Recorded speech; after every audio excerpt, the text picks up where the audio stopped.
एक छोटे से शहर में एक बहुत ही प्यारा और चंचल परिवार रहता था। परिवार में थे नटखट गोलू 8 साल, जिसकी शैतानियों से पूरा मोहल्ला परिचित था। वह फुर्तीला था और उसके दिमाग में हमेशा कोई न कोई शरारत चलती रहती थी। गोलू की माँ कविता, जो बेहद शांत और समझदार थी, लेकिन गोलू की शैतानियों से कभी-कभी तंग आ जाती थी। गोलू की छोटी बहन पिंकी 3 साल, जो बहुत भोली और प्यारी थी, लेकिन गोलू की हर बात पर बस हंसती रहती थी। शरारत की सुबह, एक दिन सुबह माँ कविता किचन में नाश्ता बना रही थी।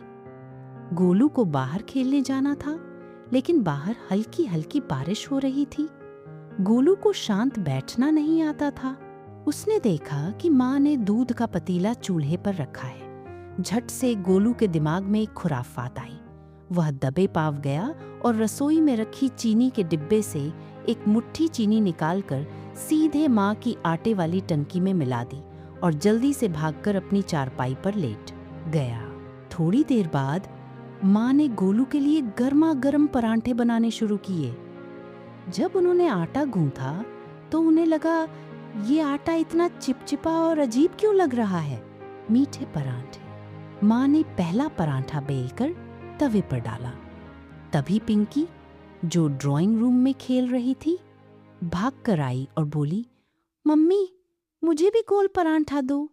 जब माँ ने परांठा बनाया और पिंकी को दिया, तो पिंकी ने एक बाइट ली और उसकी आंखें बड़ी हो गईं। उसने मुंह बनाकर कहा, मम्मी, मीठा मीठा परांठा। माँ ने सोचा कि पिंकी मजाक कर रही है, लेकिन जब उन्होंने खुद चखा तो वे हैरान रह गईं। आटे में तो चीनी थी। उन्होंने गुस्से से गोलू की तरफ देखा, जो मासूम बनने की कोशिश कर रहा था। माँ ने पूछा, गोलू, क्या तुमने आटे में चीनी मिलाई? गोलू पहले तो ना कहने वाला था, पर फिर बोला, माँ, मैंने सोचा क्या पता मीठे परांठे ज्यादा अच्छे लगे।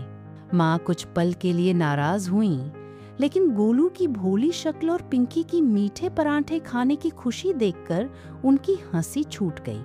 उन्होंने गोलू को गले लगाया और कहा, नटखट, तू कभी नहीं सुधरेगा।